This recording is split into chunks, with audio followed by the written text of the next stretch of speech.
Okay, here we go. Ooh, that's cool. Nice. I love that. Well, I got this from the same era. It's crappy, and I love it. Oh, I gotta find my camera voice. I haven't done this in a while. All right, well, I guess one way or another, I gotta get this crazy train going. Well, hello, everybody, and welcome back to the shop. For you guys that have never been here before, hello, my name is Zach. We build garbage, and then we do stuff with it. And for you guys that have been here before, thank you once again for tuning in. This is awesome. This is going to kind of be a little bit of a catch-up episode. We're going to start trying to release these once a week. I know that's a big thing considering I haven't done anything in a while, but I haven't done anything on camera in a while. So today's episode, we're just going to work on a couple things on the car. But just because I haven't been filming doesn't mean I haven't been doing anything. I've actually done quite a bit of stuff to this car since our last episode aired on it. For anybody that doesn't know or hasn't been here before, this is my 1975 Flying Turd. It's also a Dodge Dart Swinger, but it's brown and it's crappy, so ergo it is a Flying Turd. Original color, I think, sun-kissed orange or something like that. It was a really pretty brown with a orangey metallic in it that is long gone faded, painted over, and faded again. Long story short, for those of you who have not been here, I got this from my uncle-in-law. He gave it to me. I got to play with it. He unfortunately passed away a year or so ago at the point of this video being made, but nonetheless, we are still playing with the car and running out and having fun. Now with that, I have attended 2 autocrosses and attempted to daily drive this car twice. And I've run into some problems, some of them being one of them being I have actually broken parts that we made on this channel. You see, I had my sway bar, my arm kicked out really, really far, and I did that because the sway bar wasn't wide enough, and it ended up breaking off a couple weak welds, and then it ended up tearing the steel, and it bent these things out of whack. This one here, it actually didn't break any weld, it just tore the steel and started to buckle and bend it. We have to somehow do something about this, but I also broke other parts. The sway bar is actually not my priority on this car right now. I am trying to get the front end to hold an alignment. Right now it doesn't. At first it was the upper control arms were just not doing well. So I had a plate in there on the one side with 3 holes, then the other side slip and slid and gave me a lot of wheel change and angle every time I turned the wheel, hit the brakes, hit the gas, all the things. So I made, see here, upper control arms, and they worked quite well, but my lower strut rod and my lower control arm bushing are still absolutely shot, and that is causing all kinds of ill handling problems. I also blew up the engine again. Turns out it was not due to anything I did, more or less what I didn't because I couldn't do. I'll explain that a little bit. What I didn't do is I didn't take a bore gauge to the lifter bores to check them because I was in a hurry. I had to rebuild it now. And it turns out that a couple of my bores are oblonged and it ate my good camshaft again. So we got this engine dirt cheap and threw it in there and went autocrossing and proceeded to break everything, both stuff that I did do and didn't do. And then it developed some new problems. I couldn't shut it off with the key, etc., etc. So here's what we're going to do now. Oh, and by the way, in case you haven't noticed, for you that have been here before, my hair is all gone. It was too hot, too sweaty. Today is a good example. It is a wonderful 73, 74 degrees out. UV rays are a little strong, but it is 90-something% humidity right now. And often in this area, in this region, it gets like this during periods of the summer. And I just found it too insufferable to try to exist with the hair that long, and it was kind of falling out, and I was trying to treat it, but it wasn't working because I was sweating so bad. So yeah, long story short, my hair is gone. And I'm kind of happy about it now. Let me start by walking you through some of the other stuff we've done to the turd, and then we're going to get into what we're doing today. By the way, roll that intro.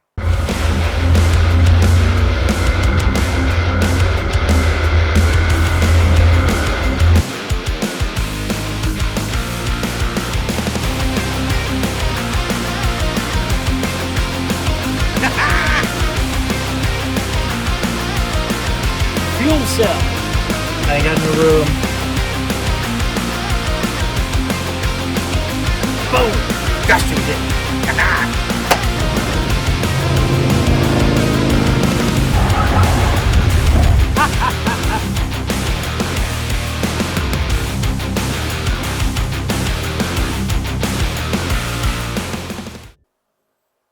Alrighty, here we go. Back to the Flying Turd. You see, I got my lovely painted letters here on the side. A little cracking, little checking starting to happen. But, you know, I guess that's what happens when you do your pinstriping with toner and not paint. Yes, I did that with actual paint toner. So on this thing, I did things like add a couple toe stickers because I have toe hooks. All right, here on in the engine bay, notice this block is blue instead of orange. That's because everything that's not orange is a different engine. Completely. I pulled it off, replaced it.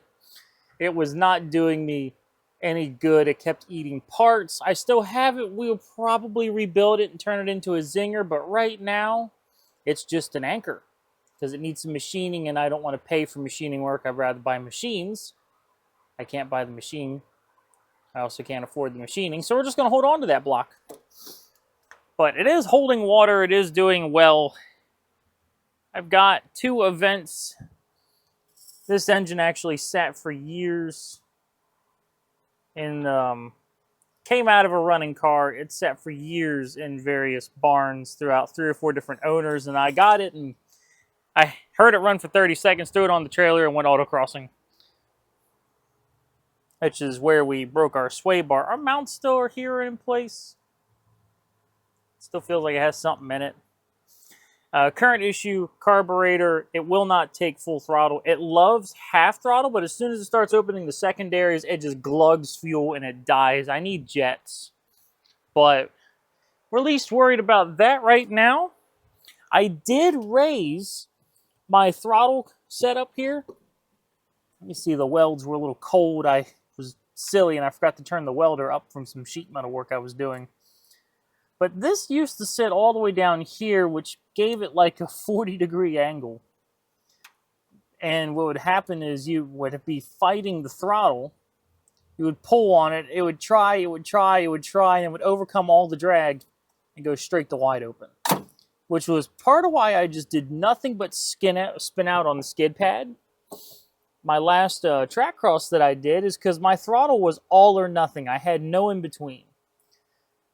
But since then, I have had this car on the skid pad, and now that I can control my throttle, oh, this thing's a dream. It loves the skid pad. I've also done a significant amount of electrical work, as you can see by this lovely cable and what's an actual power bank with shrink-wrapped cables coming in and out of it. I know, I'm a madman. But what we actually did... that's new. Actually did is we did some... Let me move my moving blanket here. We did some race car shenanigans to this thing. We have a power switch here that I can plug in, turn on and off. And notice the key is just rotated on because it doesn't turn back far enough to shut the car off or get the key out. So rather than fix it, I put in a power switch. Now right now, the only thing that's hooked up is the ignition. I will eventually make the starter work off this switch. I'm going to turn these into like auxiliary fans, cool suits, things that I need to drive the car because it has zero insulation with a V8 and it sucks. But yeah, these, I still have that switch. I just need to trim that up a little bit. But I will at some point hook all of these up to functional things. So yes, I can kill the power here if I need to, or if I'm just being a regular human being and I can shut it off, all while strapped in. It's lovely. I have not replaced my tachometer, so it likes to read weird random stuff. And the thing that holds that in popped off. I don't know where that is right now. But yeah, that's kind of some of the biggest stuff I've done recently. And then if I go over here, see if I can shove the phone in there.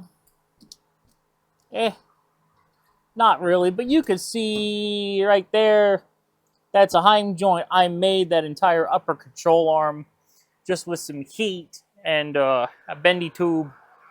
Wasn't a very bendy tube, that's why I had to use the heat. Where is it?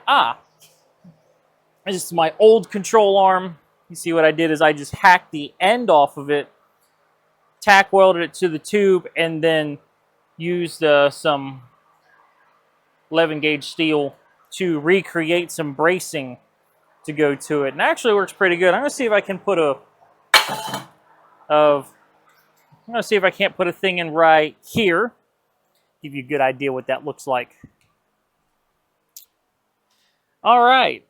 Now, as far as what we are going to do today, I'll show you here in a moment when we get it off. But I have an upper control arm, a lower control arm, and a strut rod. And the strut rod runs to right here.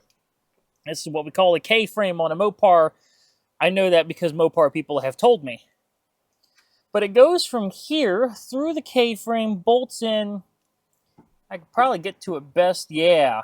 Right down there to the lower control arm. And that controls the forward and rearward motion of the lower control arm. And if you look at that bushing, it's kind of bad. It's bad on both sides. So all this thing does is walk forward and back, and it changes really, really bad what kind of angle it's at. And that gives me a problem. The problem of a very ever-changing front end. And I cannot be having that, especially since we have registered to take this car out again with Gary and Road Potomac at Summit Point. The 24th. The 24th. It's a Sunday of this month, August.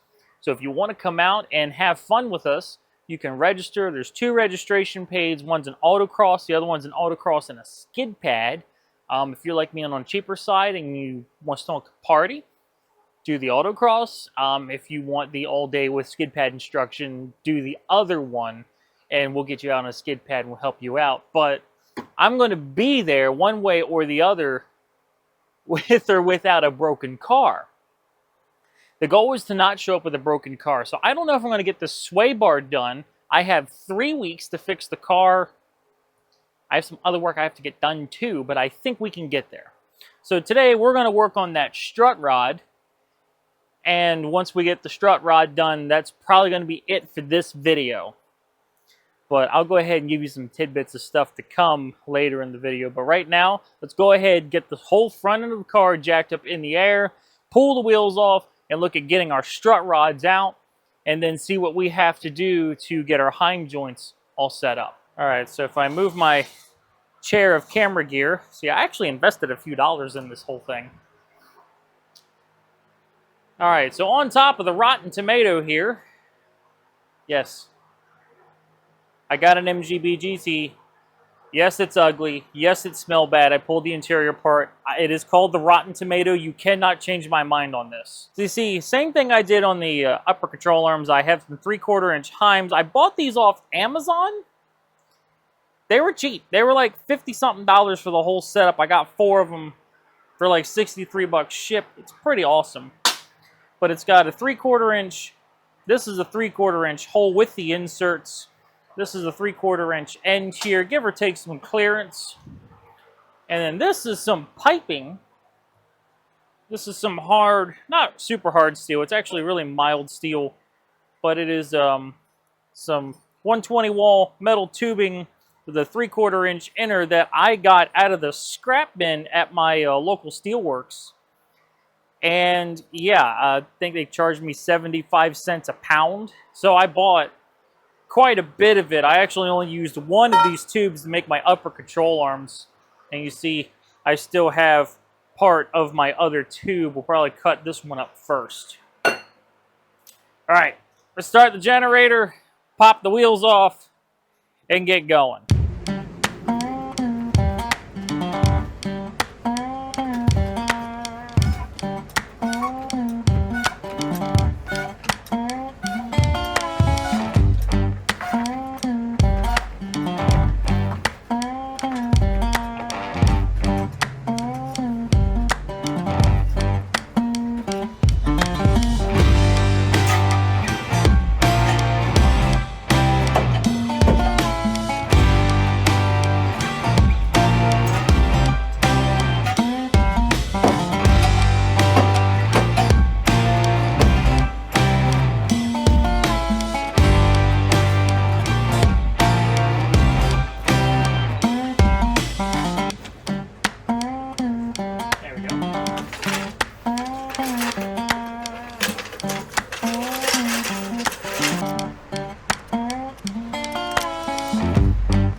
Now we're in here. Now you can see this is the upper control arm I made.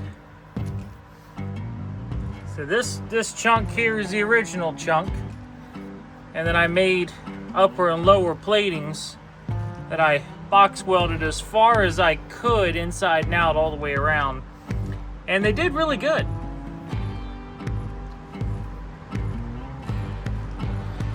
All right, this is our strut rod. So let's go ahead, maybe lay down a board so I'm not in the gravel. Undo the tension from here so that way the torsion rod's not pushing on it. And let's pull that rod out. And then we can get on with what we got to do next. But it can't stay. It's got to go. And the third yeah. And on the third day, he gave the fourth commandment of thine soil. He said, when worketh in the dirt, layeth down thine board.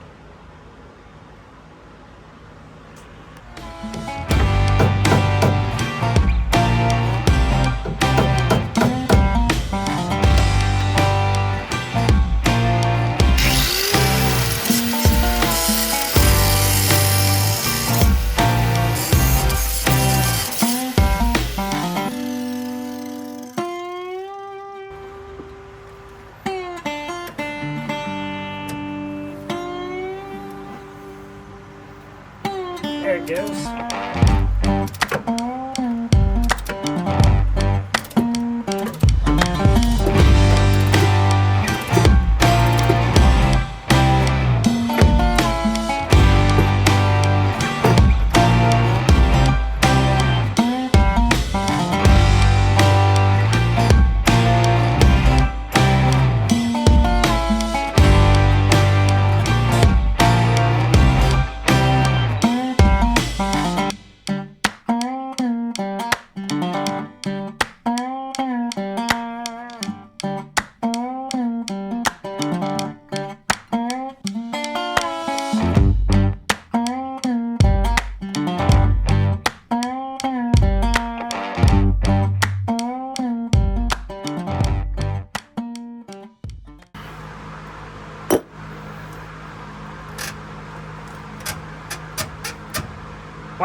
Now I got all the tension off.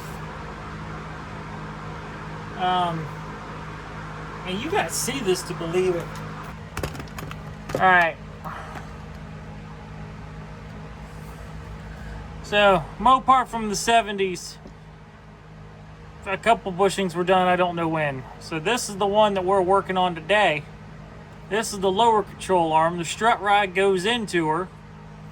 And this bolt here on the back side is our other bushing that's pressed into the control arm. And, you know, I think I found another part of my problem.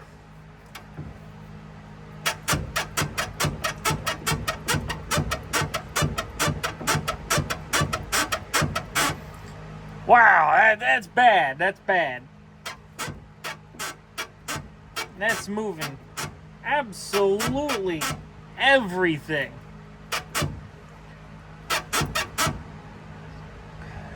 I guess we're going to order a couple more Heims and we're going to do this too. We'll do that next week. Do that next week. This week we're doing these. And then we're doing that. And it's all going to be done the same way. Ain't none of it doing that no more when we're done.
Alright, so what I figured up is my old piece was 16 and a half inches. So what I did is I took each of these, measured from this lip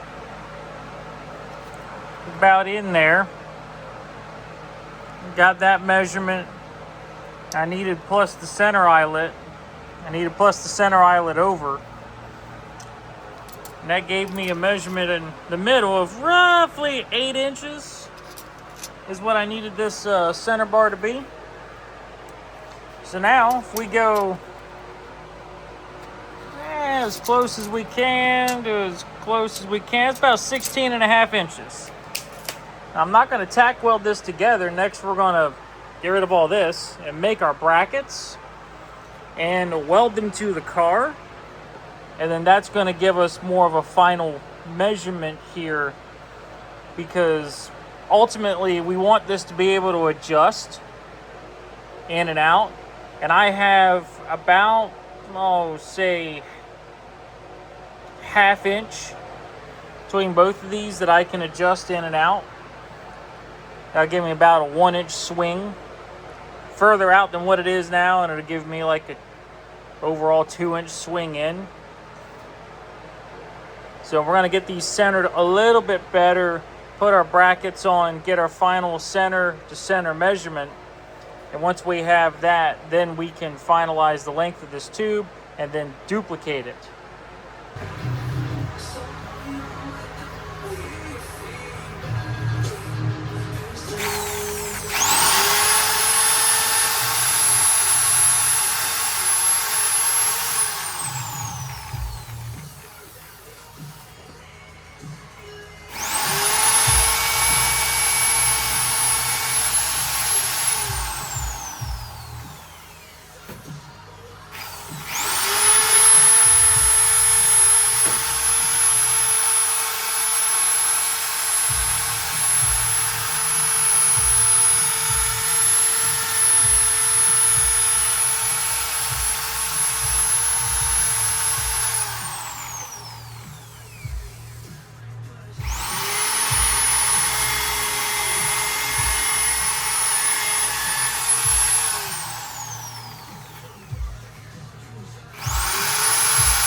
all right. Here we go. Nice little time lapse of all the work. Maybe a voiceover or two. So the magic number here, I believe, we'll find out when I put it all together, was a 7-inch tube.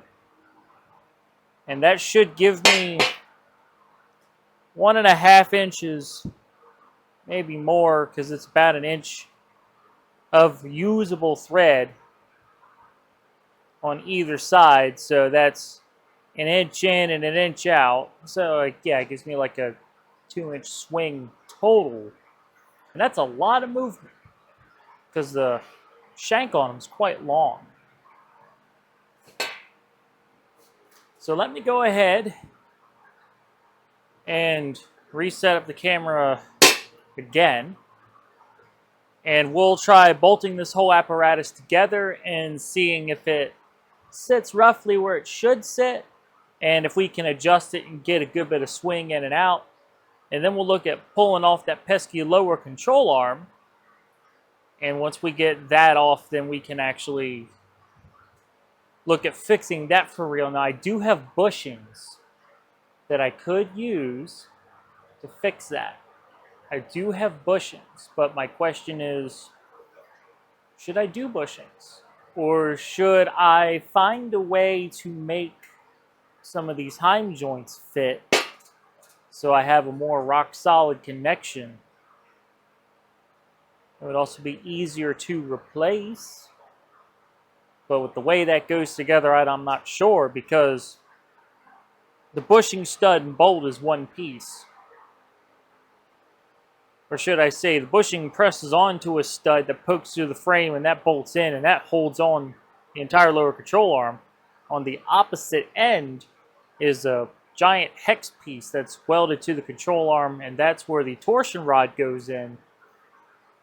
And I'm not sure if I can figure that out at the moment. Now, if I was just doing a coil spring, then yeah, no, I could hack some ends off and make it work. But I'm doing a little more than just a coil over at the moment. So the solution might be to bushing it for now, do some other stuff to the car, then come back. Because I eventually want to just change all of the suspension geometry, because it's not ideal for performance driving. Going down the road, it does pretty good, but for actually driving it hard and maybe road race stuff, the anti-squat of the upper control arm angle is not where it needs to be at a bare minimum, and then the stagger of the pieces to give me the proper caster isn't exactly what I want to be able to play and see with what the car likes. I can play within a range, which is what the range this is going to give me with the current setup, but that's okay. All of that's a later date. Let's go ahead, slap it all in, and adjust it in and out and see if it does what it's supposed to do. Getting there right up my pants leg. Feels great. I love a good breeze. All right. Now, this should be adjustable. So it's all tightened up. That'll take care of that slack. And now, the way this all sits, if I want to move the caster, and of course it's going to change everything else, but ultimately if I want to change my caster further forward, so that way I get a more positive angle, I should be able just to adjust this in. Because it's out pretty far right now. It's hot. Wait, I got gloves on. What am I doing? Yeah, so right now this is really far out of whack. See how much adjustment I can still get out of it? Yeah, it's way too much. But if I want to bring it in,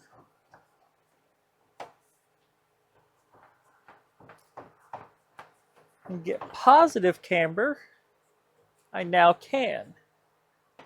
All right, I think next, taking off the brake caliper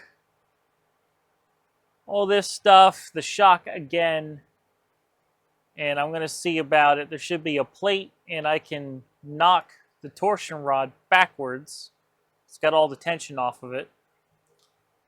And once I do that, I should be able to pull out this lower control arm, ball joint, and everything all in one go. All right, so here we go. This is the upper control arm, ball joint, the whole caboodle thingy. Yeah. A couple things that I did notice is that this ball joint is getting pretty worn. It's really easy to move around. It feels like it's got a little bit of play in it at a spot, like a spot. So that ball joint's no more than 1 or 2 events from being totaled. But in the meantime, let's actually look at this for a second.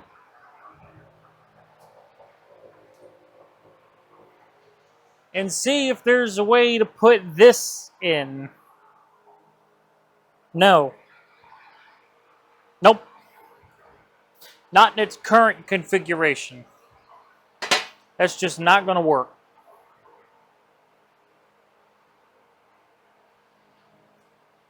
Because right now, the spring mechanism goes into this back piece here that's got a hex key in it. That hex key is for the torsion rod. It's a literal rod, and the twisting motion of that is the spring of the car.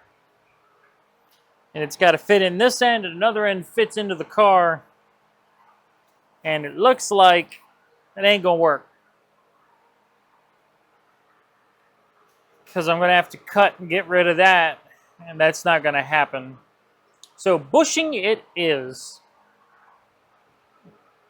I guess I'm going to try to pull this off the ball joint. Given how greasy it is, it should just come off.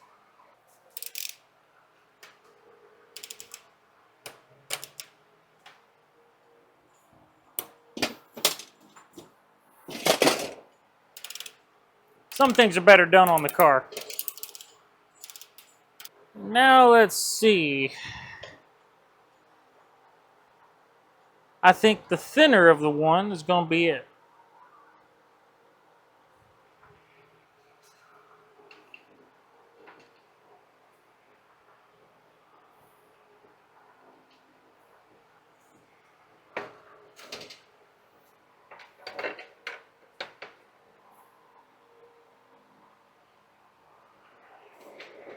So I prefer these type over any others. There it goes. What I like about these is it pulls up on the bottom piece, and this pushes directly on the stud. It applies the force like this. This does the same thing, so does this. Much less compared to them forks, which apply the force like this. I haven't had as good of luck with them.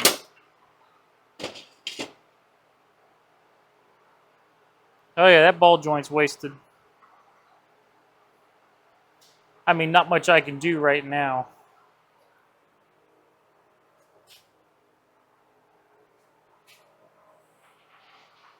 I'll look into getting another one.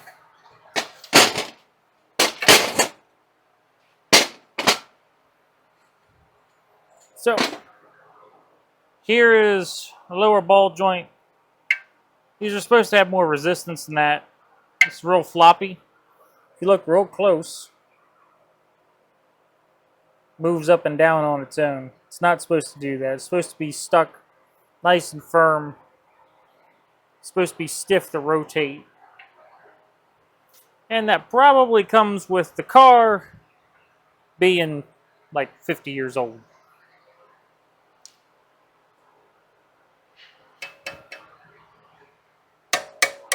I'm going to be honest, I'm not a fan of dust shields, except for when they have ductwork run to them for cooling the brakes. That's pretty dope. Alright, we're going to get this out of the way because I don't need it right now.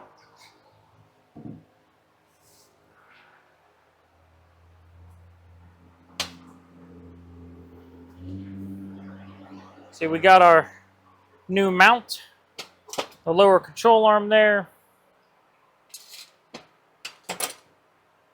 I got to get that out.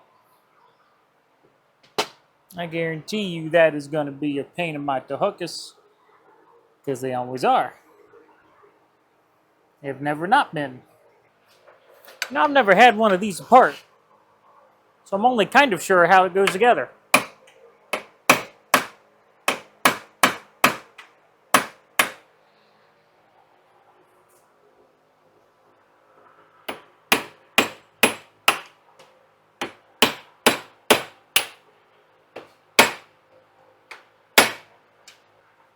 Alright, ain't playing no more. Where's my earmuffs? We're just gonna get it done!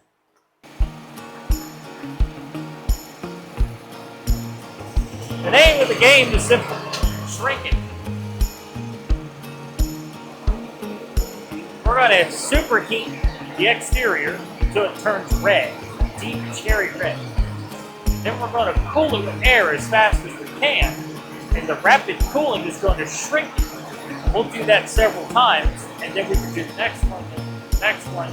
You've seen me do it before. I think this is just my first time explaining. Now this will also catch fire because of all the crap that's in it. That's okay.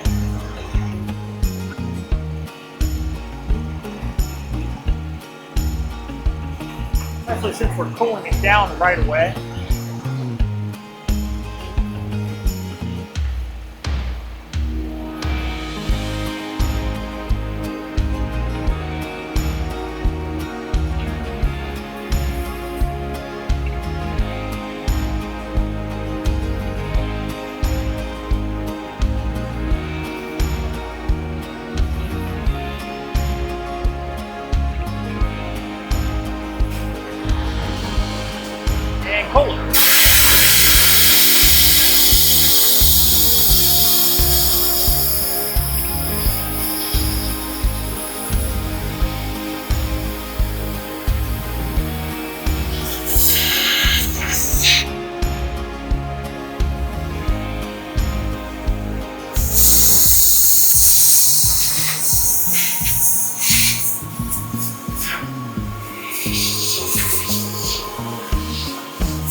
Also melt all the grease and the oil that's on it.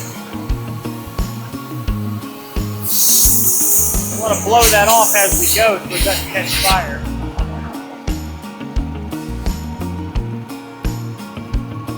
But we'll do it again. It's like hell in there. You know, that's getting hot. I'm going to run a line up.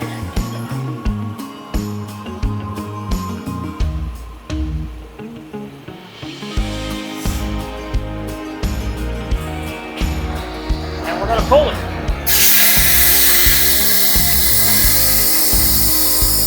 You see all the smoke, all the stuff we're rapidly cooling off.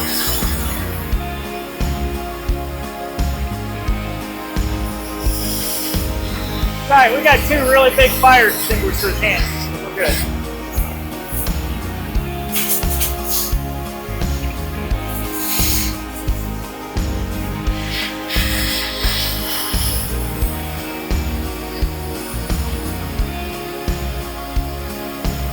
Watch where you're holding this thing, because it's hot. It'll catch anything on fire. Even you. Alright, well, heat it a little further forward. There it goes, it's turning cherry. Little line, straight up.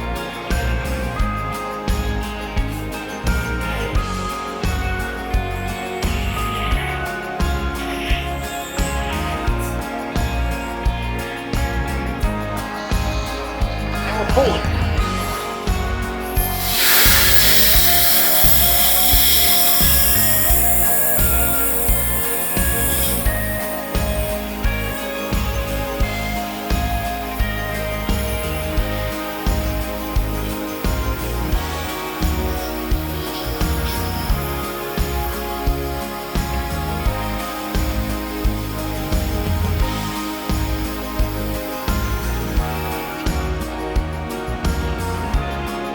Alright, now we're gonna pull it off all the way. Turn our gas off.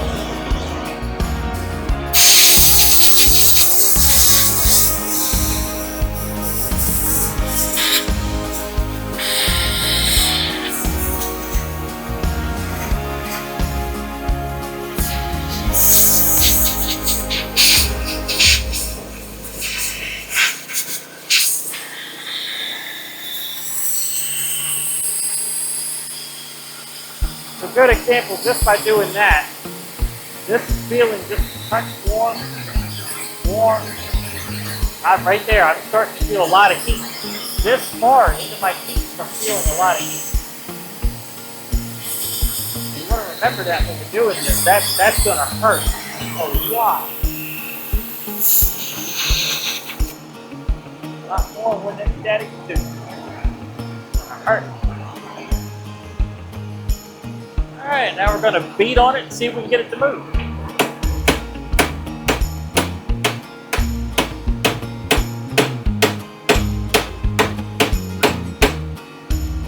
Yep, it's coming up.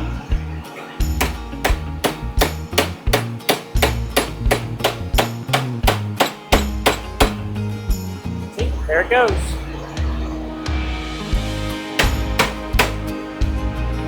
There we go. On up she goes. And that's because we physically shrunk that piece of metal. Now, if you were to let it cool down naturally, it wouldn't shrink. It only shrunk because we cooled it quickly.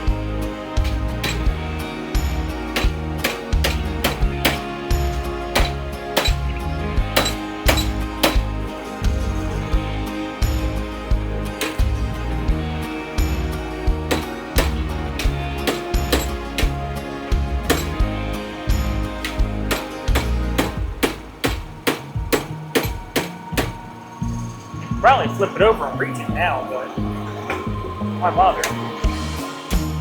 There it goes. Oh yeah. It'll come up now if I can grab it.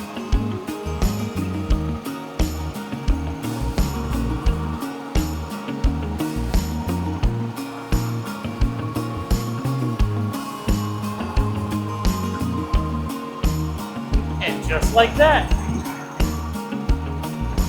Go. There's the outer bushing.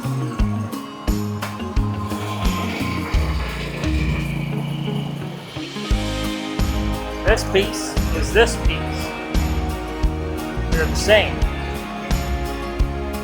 Now we got to go get our other piece to get our inner bushing off. I suspect we'll have to do the same thing with that. Then we'll have to get creative about how we press them together. It out there, let the world pull it off. I'm going to go get the other one off the car, take this off, and then put the pin in here and do the same thing to the pin. Alright, now I got to figure out this. This is a double press. I got to press it twice. So I need this to press into here, and I need this to press into that. Cool enough. Yeah, it's cool enough now I can pick it up. It was quite hot earlier. So let's look at the math here. This end goes back into the torsion rod. This is my forward end. See, it's got my new mounts that I welded on there. So my flange is going to come right here. My flange has to go on this piece here, like that. Now this stud is supposed to stick through the frame rail, which means this has to go in here. So this is going to be my assembly line. Now I got to figure out how to do it effectively.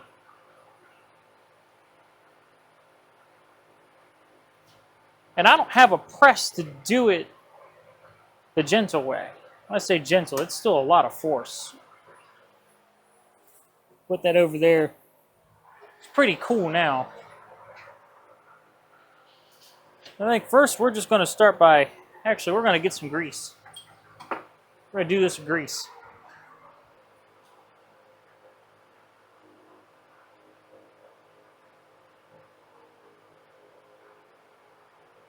All right. This is just good old construction molly grease. It's nothing special. I wouldn't go building an engine with this grease. But for greasing heavy-duty parts and putting stuff together, she works pretty good. All right. So I got a hard backing here, and it sticks up. So that means, here that's solid. When I tap on the center here, I can hear it travel all the way through the vise. Yeah, that means I can tap that in. Oh, this is not the first time this bushing's been done. I'm going to show you. All right, so you see on here, you see all them witness marks? Well, that's usually a perfect round dome. At some point in this thing's life, somebody has already replaced this bushing. Just means it's not OEM. Doesn't bother me at all.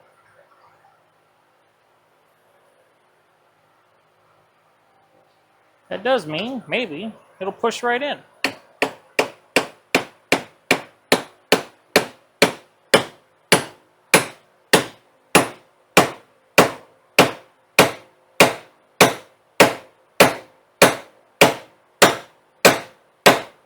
Yep.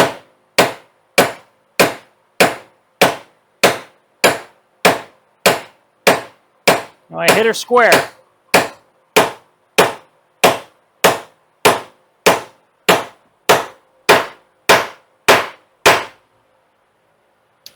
Yeah, sounded pretty dense there.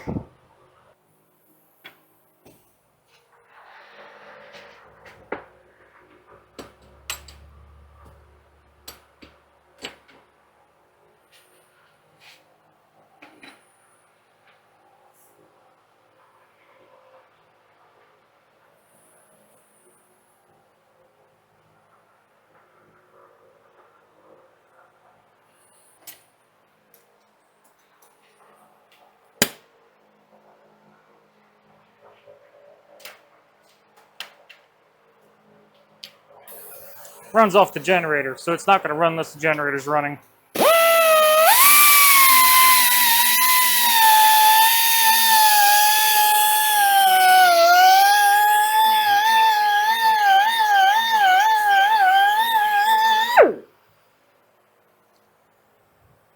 There we go.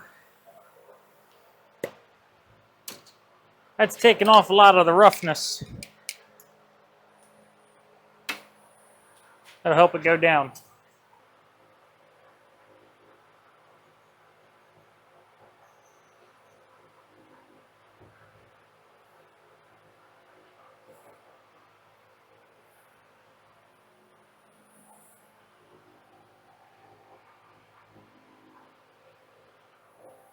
All right, here's what we're going to do.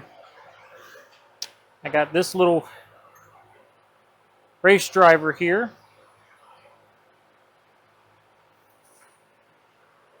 I'm just going to hit it, go to the other side. Hit it, hit it, hit it, hit it.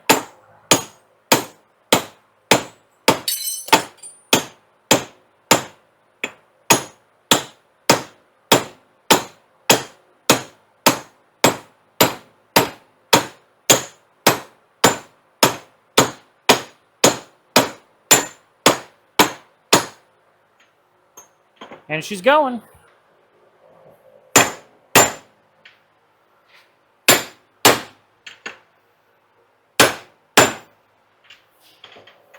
Almost there.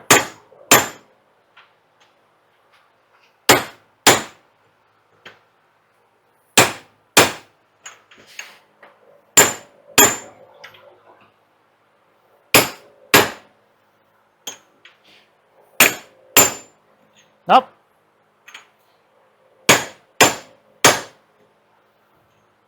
Yep. She's in.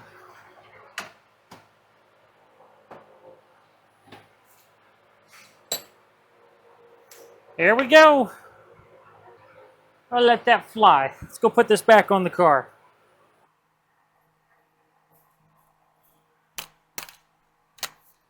There we go.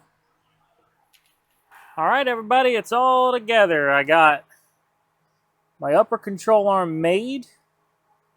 I do know I need a new upper and lower control ball joint. Need those two ball joints because they're starting to get worn. But they'll be all right. We can run one or two events on them and do a little bit of road driving. So I got my brand new upper control arm made. I got my new bushing in the back of the lower control arm. Everything's put back together. Everything's bolted.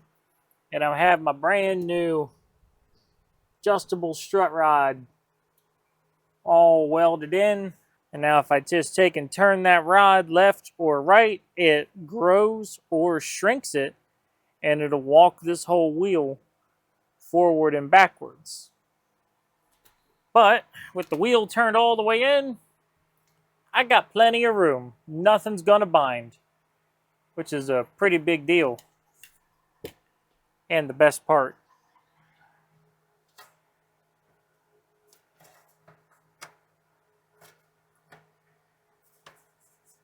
It ain't moving. All right, everybody, we have successfully done the left side of the car, and now what we have to do is we have to do the right side of the car. Now, in theory as in something, there's a definition of theory. It's like something based off predetermined factors would mean it should go a certain direction. As in, I've already done the left, I've measured and copied my parts. I should, in theory, only have to cut them out and then do the same to this side. And we'll see how that goes. All right, let's get our tools out, pull the wheel, and let's see if we can't do this whole side in one day instead of taking like 2 or 3. Never tell you how long it's going to take when you're actually trying to figure this stuff out. When you're figuring it out and all you got is a tape measure and ADHD, it tends to take a while. Everybody here should know it by now. Step 1, lay down some wood.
All right, so if we look at this bushing here, see it's all knocked over to the one side. We got a chunk missing. Even though it's still kind of firm, it's failed. So we're going to replace that with our brand new one, just like we did the other one. I want to try this. I saw this on the internet once where the guy ran a drill bit in there and worked the drill bit around, and it cut up and then pulled out the bushing. I don't think it's going to work.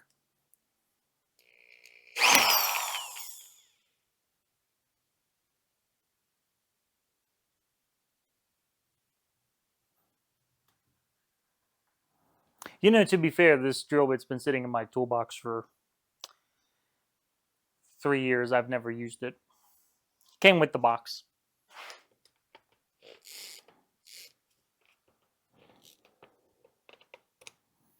It helps if you loosen it.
Wonder if I could punch it out now.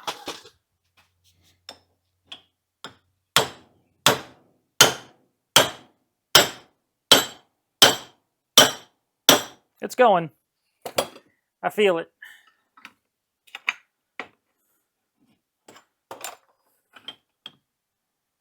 I feel it going.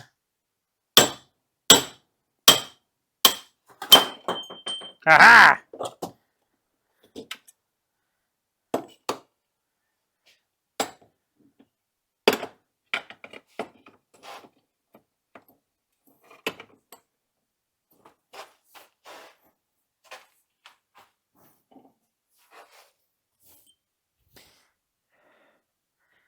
Man, that drill bit's mean.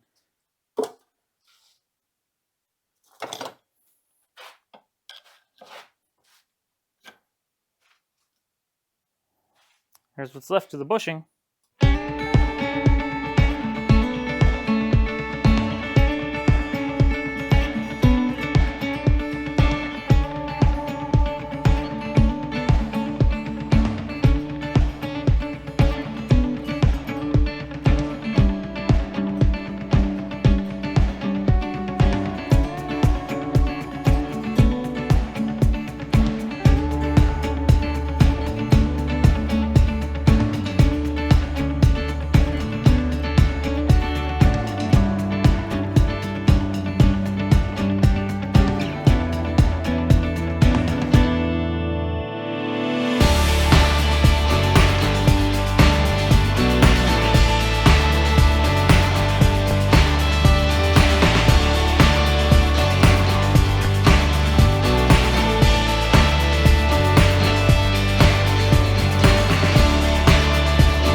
All right, and there we go, guys. Bottom mounts are on. Top plate is welded in mostly. Not too happy with some of the welds, but it's solid. It's not coming off at least. And I got a brand new strut rod. Let's go ahead and start putting all this stuff together and, well, see if this works.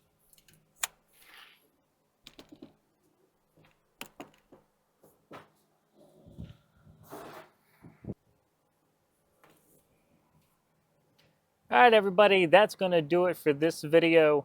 I'm just out of camera storage, so it's time to pull all the footage off, upload it, make a video, delete everything, and start over. Let's go over real quick where I'm at, though. Got the upper control arm. It's back on. My brand new strut rod's on. They're measured length to length, both sides, so they're the same. So in theory, this should be at the same location. And now what I got to do is I got to take and measure my tie rod ends the same, adjust them in and out so they're the same, center my steering, and then I can actually adjust the toe of the car. And then what we got to do next time is the brake master right there. That needs replaced. Because now that the suspension is no longer trying to wander on me, it doesn't. It goes and it stops, but it doesn't unstop. So I have to change out the master cylinder. I think it's got bleed by and it's just holding pressure. And then after that, then we can take it for a test drive. And if we still got time, we'll do sway bar upgrades. But if not, that's just more content for another week. All right, guys, if you haven't already, please do me a favor. Hit the like and subscribe button. It does huge for the channel. Please do. And thank you so much for tuning in, and we'll see you next week.